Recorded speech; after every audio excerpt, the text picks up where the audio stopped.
রাধা অষ্টমীর রাত্রিবেলায় ভাবলাম গোপুসোনাকে কী ভোগ দেওয়া যায়। তো ওই জন্য ভাবলাম যে একটু আলু ভাজা না করে ওর জন্য একটু আলু চচ্চড়ি করি। তো সবই মনের ব্যাপার। মনে আমার হলো যে ইচ্ছে হলো যে ওকে একটু আলু চচ্চড়ি করে দিই আজকে। আর এইভাবে ত্রিকোণভাবে পরোটা ভেজে দিই ছাঁকা তেলে। জানো তো আমার মা কিন্তু এইভাবে পরোটা ভাজতো।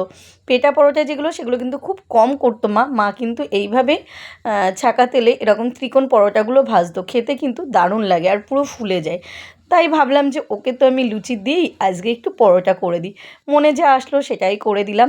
তো একটু পরোটা, একটু দেখো আলু চচ্চড়ি। তাই গোপুসোনাকে বলছি, গোপুসোনা তুমি পরোটা, আলু চচ্চড়ি আর পনির করেছিলাম, পনির ওর জন্য রেখেও দিয়েছিলাম রাতের জন্য। তো এই দেখো পনির, আলু চচ্চড়ি, পরোটা। তো চলো গোপুসোনাকে খাইয়ে দিই। আর হ্যাঁ, গোপুসোনার জন্য আর একটা জিনিস আছে যেটা গোপুসোনার খুব পছন্দের। কী বলো তো গোপুসোনার খুব পছন্দের সেই জিনিসটা? হ্যাঁ, সেটাও গোপুসোনাকে দেবো। তার আগে একটু গোপুসোনাকে পরোটা খাইয়ে দিই। তোমরা রাধা অষ্টমীর দিন রাত্রিবেলায় কে কী ভোগ দিলে গোপুসোনাকে জানিও।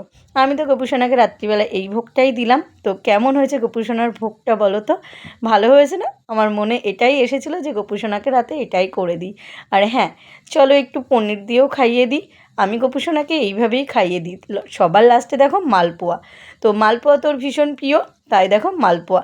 তো খাইয়ে দিলাম মালপোয়া। এবার সবটাই গোপুসোনাকে ধরে দিয়ে আমি তারপরে এবার গোপুসোনাকে একটা টাইম দিয়ে আমি বেরিয়ে যাই। তারপরে বলি এসে ভোগ তুলবো। এই দেখো গোপুসোনা, রাত্রি হয়ে গেছে, চুলকুল গোপুসোনার খুলে দিয়েছি, কেননা ও ফ্রিভাবে খেয়ে নিই।